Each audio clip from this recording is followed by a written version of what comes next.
अस्सलामुअलैकुम विद्यार्थी भाई बहनों, મ્યુઝ હાઈસ્કૂલ ભુજના યુટ્યુબ ચેનલમાં આપનું હાર્દિક સ્વાગત છે। આજે આપણે ધોરણ 12 વિષય ગુજરાતીનો પાઠ નંબર 12 સૌજન્યશીલ પ્રભાશંકર વિશે સમજૂતી મેળવશું। તો ચાલો શરૂ કરીએ।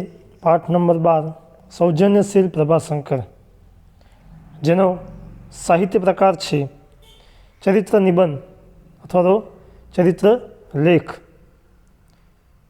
જેના સાહિત્યકાર એટલે કે લેખક છે મુકુંદરાય પારાસરે। તો સૌથી પહેલાં આપણે લેખક મુકુંદરાય પારાસરેના વિશે થોડીક ટૂંકમાં સમજૂતી મેળવીએ। તેમનો જન્મ ઈસવીસન 1914માં થયો હતો અને અવસાન ઈસવીસન 1985। સૂક્ષ્મ સાહિત્ય સૂઝ અને સૌંદર્યલક્ષી કાવ્યધારાના કવિ શ્રી મુકુંદરાય પારાસરેનો જન્મ મોરબીમાં થયો હતો। પ્રાથમિક શિક્ષણ કોટડા સાંગાણીમાં તેમજ માધ્યમિક અને ઉચ્ચ શિક્ષણ અનુક્રમે રાજકોટ તેમજ ભાવનગરમાં લીધું।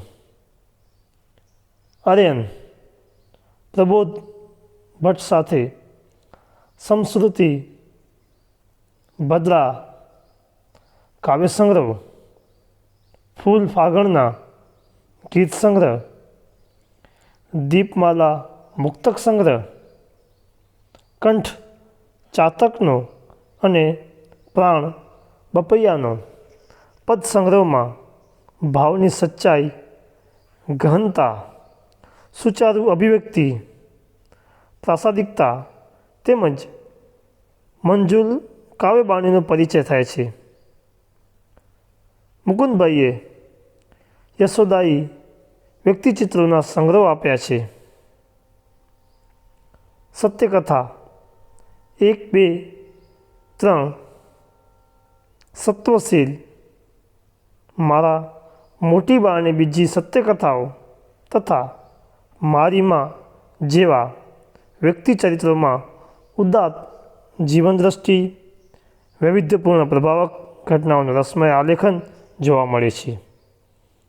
સરળ, પારદર્શક તેમજ પ્રાસાદિક ગદ્ય એ પારાસરેને ઉત્તમ ગદ્યકાર તરીકે પ્રસ્થાપિત કરે છે। કંઠ ચાતકનો અને પ્રાણ બપૈયાનો પદ સંગ્રહને ગુજરાતી સાહિત્ય પરિષદનું સત્યકથા 1 તેમજ મારા મોટી બા અને બીજી સત્યકથાઓને ગુજરાતી સાહિત્ય અકાદમીના પારિતોષિક પ્રાપ્ત થયા છે। સત્વશીલને 1978માં નર્મદ સુવર્ણચંદ્રક પ્રાપ્ત થયેલો છે। લેખકનો એ પરિચય આપણે જોતા એમ કહી શકીએ કે મુકુંદરાય પારાસર એક બહુ પ્રતિભા સંપન્ન સાહિત્યકાર હતા અને એમની રચનાઓ જે ગુજરાતી સાહિત્યમાં ક્યાંક એક આગવું સ્થાન ધરાવે છે। તો એમનો જ એક ચરિત્રલેખ જે સૌજન્યશીલ પ્રભાશંકર, એનું આપણે આજે ચર્ચા કરશું। સૌજન્યશીલ પ્રભાશંકર ચરિત્ર લેખનો શીર્ષક જ પ્રતિભાશાળી પ્રભાશંકરના વ્યક્તિત્વનો નિર્દેશક છે। સામાન્ય શિક્ષક પદથી ભાવનગર રાજ્યના દિવાન પદ સુધીનું પ્રભાશંકર પટણીની વિકાસ ગાથાનો ગર્વો નમૂનેદાર આલેખ સુચારુ ઢબે લેખકે રજૂ કર્યો છે કે કોઈ વ્યક્તિ સામાન્ય શિક્ષક પદેથી ભાવનગર રાજ્યના દિવાન પદ સુધી પહોંચે એ નાની સૂની ઘટના ન કહેવાય, પણ એ સી રીતે પહોંચે છે એથી વિશેષ મહત્ત્વનું છે। તેમના સ્નેહ સૌજન્ય, સહૃદયતા, નિસ્પૃહતા, દ્રઢતા, કોમળતા, ત્યાગ, સેવા તત્પરતા, નિરઅભિમાનપણું, પરહિત પરાયણતા વગેરે ગુણો વડે સૌનું દિલ જીતનારા પ્રભાશંકર પ્રજાજનો, રાજવીઓ, સમાજ, સરકાર, મહારાજા અને ગાંધીજીને પણ તાણે સાચી સલાહ આપનાર વિરલ રાજપુરુષ હતા. સત્તા, સંપત્તિ, પદ, કીર્તિને ઠોકર મારી સત્ય, સંયમ અને વફાદારીનો આચાર ધર્મ શીખવનારા આ શીલવંત સાધુનું આખું ચરિત્ર વાંચવાની અભિપ્સા આ ચરિત્ર લેખ જગાડે છે. લેખકની સ્પષ્ટ, પારદર્શક, સહજ, સરળ શૈલી અત્યંત ધ્યાન આકર્ષક બની રહી છે. તો ચાલો આપણે આ લેખની શરૂઆત કરીએ.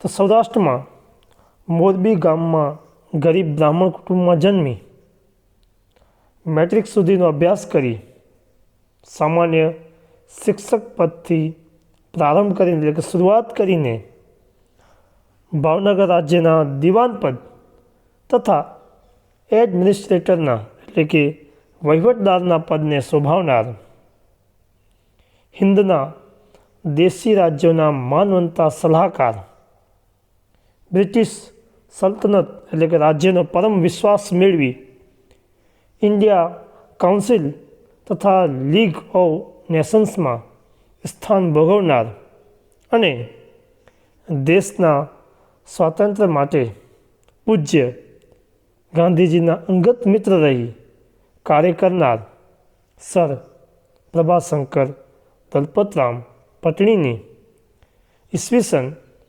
1862થી ઈસવીસન 1929 સુધીનો 150 વર્ષની કારકિર્દીમાં કાર્યસિદ્ધિ અસંખ્ય છે. એમની બુદ્ધિ, પ્રતિભા તથા કાર્યશક્તિ આકર્ષક હતા. તેમની આશ્ચર્યકારક અનેક સિદ્ધિઓ નોંધી શકાય, પણ તેમના જીવનની ઓછી મહત્ત્વની નહીં તેવી વસ્તુ તેમનો સ્વભાવ હતો. લેખક પ્રભાશંકર પટણી વિશે કહે છે કે એમની એવી આશ્ચર્યકારક અનેક સિદ્ધિઓ આપણે નોંધી શકીએ, પણ કહેવાય કહે છે કે એમાં જો એમની ઓછી મહત્ત્વની નહીં એવી કોઈ વસ્તુ હોય તો એમનો કહે છે એ સ્વભાવ હતો, જેના સૌજન્ય, નિઃસ્પૃહતા એટલે કે સ્પર્શે નહીં તેવું, નિરઅભિમાનતા કે અહંકારનો અભાવ જેમાં હોય તથા પરહિત પરાયણતા એટલે કે બીજાનું ભલું કરવામાં એકાગ્રતા વગેરે તેમનામાં લક્ષણો હતા. એમની પ્રત્યેક પ્રવૃત્તિ કે નિવૃત્તિ એટલે કે નવરાશ પ્રવૃત્તિ એટલે કાર્ય કરવાનો સમય અને નિવૃત્તિ એટલે કે નવરાશનો સમય, ફુરસદ એ પરહિત સાધક હતી એટલે બીજાને હિત કરવા માટે જ હંમેશા એ તત્પર રહેતા. એમની સ્વભાવદર્શક ઉપલબ્ધ હકીકતોમાંથી થોડીક અહીં તારવી છે. આવા જ કહે છે ગુણો, કેટલાક જે એમના સ્વભાવગત ગુણો હતા એમાં થોડી ઘણી હકીકતો કહે છે કે અહીંયા તારવી અને તમારી સામે લેખક કહે છે કે મૂક્યું છે. તો એવા એમના સ્વભાવ લગતા લક્ષણો લેખકને ક્યાં જોવા મળ્યા એ આપણે આગળ હવે પાઠમાં જોઈએ.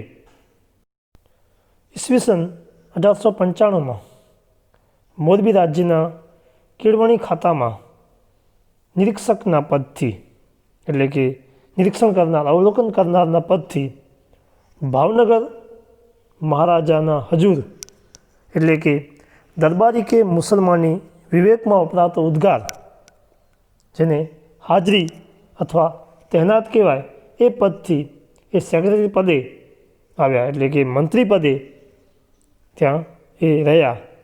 તે મહારાજા ભાવસિંહજી સગીર વયમાં રાજકુમાર કોલેજમાં રાજકોટ ભણતા અને શ્રી પ્રભાશંકર ત્યારે તેમની નોકરીમાં હતા. કહે છે જ્યારે રાજકોટમાં એ મહારાજા ભાવસિંહ નાની વયે ત્યાં ભણતા રાજકુમાર કોલેજમાં, ત્યારે એ પ્રભાશંકર ત્યાં નોકરી કરતા હતા. ત્યારથી ભાવસિંહજીને શ્રી પ્રભાશંકર પ્રત્યે આદરમાન હતું. એટલે મહારાજા તખ્તસિંહજી દેવ થયા એટલે કે મૃત્યુ પામ્યા ત્યારે ભાવસિંહજીએ તાર કરીને એટલે કે ટપાલ મોકલીને પટણીને મોરબીએ તેડાવ્યા. શ્રી પ્રભાશંકરે લખ્યું કે હું મોરબી બાવાનો નોકર છું, મને તેઓ સારી રીતે રાખે છે, એટલે નિષ્કારણ તેમની નોકરી મારાથી છોડાય નહીં. જ્યારે ભાવસિંહજીએ તાર કરી અને પ્રભાશંકરને બોલાવ્યા ત્યારે એના જવાબમાં પ્રભાશંકર એમને કહે છે કે હું છે એ મોરબીના રાજનો નોકર છું અને તેઓ મને સારી રીતે રાખે છે, એટલે કોઈ પણ નિષ્કારણ કારણ વગર હું તેમની નોકરી છોડીને તમારી પાસે ન આવી શકું. આ પરથી શ્રી ભાવસિંહજીએ મોરબીના વાઘજી ઠાકોરને લખી મંજૂરી મેળવી. એટલે એ ત્યાંના મોરબીના જે ઠાકોર હતા, વાઘજી ઠાકોર, એમને રજા આપવા માટે એમને પત્ર લખે છે કે ભાઈ તમે પ્રભાશંકરને રજા આપો, અને પ્રભાશંકરને ત્યાં પોતાના રાજમાં બોલાવ્યા. મહારાજા જાહેરમાં પણ શ્રી પ્રભાશંકર માટે આદરમાન બતાવતા. તેથી મસ્કરીમાં તેમજ અન્યથા આજકાલમાં મહારાજા તેમને દિવાન પદો આપશે એવી લોક વાયકા ચાલેલી. કહે છે કે ગમે ત્યારે જ્યારે પણ હોય એ હંમેશા એ મહારાજા છે એ પ્રભાશંકરને આદરમાન બતાવતા, એમને આદર સન્માન આપતા. તેથી લોકો છે બીજી જગ્યાએ વાતમાં પણ લોકો જે છે એમ જ કહેતા કે એ રાજા એટલા બધા પ્રભાવિત છે એ પ્રભાશંકર ઉપર કે કદાચ એમને થોડાક દિવસોમાં દિવાન પદ પણ આપી દેશે. તદ્દન નવી નોકરીમાં આવી સત્તાપદ વધતા પ્રભાશંકરનું ખૂન કરાવવાના યત્ન પણ થયેલા. અને કહે છે એમનું એટલું બધું માન સન્માન એ રાજ્યમાં કે હમણાં જ નવી નોકરીમાં આવ્યો છે વ્યક્તિ, અને એ જ્યારે એટલું બધું એને માન મળે છે એટલે બીજા લોકો કહે છે કે ક્યાંક એમને એના પ્રત્યે થોડોક દ્વેષના કારણે કહે છે એમને કોઈ ખૂન કરવા અથવા કરાવવાનો પણ લોકો પ્રયત્ન કરતા હતા. એવા એક પ્રયત્નમાં પોતે પકડેલા મારાને ક્ષમા આપી પાછો વાળ્યો એ વાત દાબી દીધી. અને એવું જ કહે છે કે એક પ્રયત્ન કે એમને જ્યારે મારવા માટે કોઈક આવ્યું અને એને પોતે પકડી લીધું ત્યારે એને પણ કહે છે કે એમણે ક્ષમા એટલે કે માફી આપી દીધી અને એને પાછો વાળી દીધું. તે પછી એ પ્રયત્ન બંધ થયા અને એના પછી કહે છે કે એમના પ્રત્યે જે દ્વેષ હતો લોકોમાં એ ઓછો થઈ ગયું.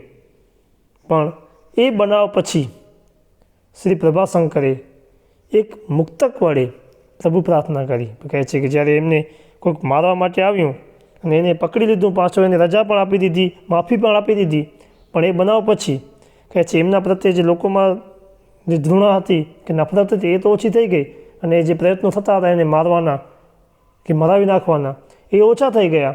પણ ક્યાંક પ્રભાશંકરે એ પ્રભુ પાસે પ્રાર્થના કરે છે, ઈશ્વર પાસે, અને એક મુક્તકની રચના કરે છે. એ કઈ મુક્તક રચના છે આપણે આમ જોઈએ. પ્રભાશંકર પ્રભુ પાસે પ્રાર્થના કરતા એક મુક્તક લખે છે કે મારી આખી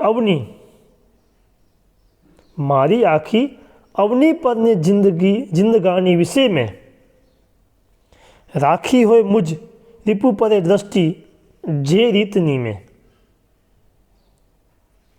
કહે છે કે મારી આખી અવની પરની જિંદગાનીમાં, કહે છે મારી આખી આ અવની એટલે ધરતી પરની જે જિંદગાની જીવન છે ધરતી પરનો એ વિશે રાખી હોય મુજ રીપુ પરે દ્રષ્ટિ જે રીતની, રીપુ એટલે કે દુશ્મન, કે જેવી રીતે મેં એક દુશ્મન વેરી પ્રત્યે જે રીતે મેં દ્રષ્ટિ રાખી, નજર રાખી છે, કે જે રીતે મેં લોકોને માફ કર્યા છે આ ધરતી ઉપર મારી આખી જિંદગીમાં, જેવી રીતે મેં મારા દુશ્મનો પ્રત્યે જે દ્રષ્ટિ રાખી છે, તેવી એ જો મુજ ઉપર તું રાખશે શ્રી મુરારી, તો એ મારો અનઋણી થઈને પાળ માનીશ ભારી, તો એ તારો અનઋણી થઈને પાળ માનીશ ભારી. કહે છે જેવી રીતે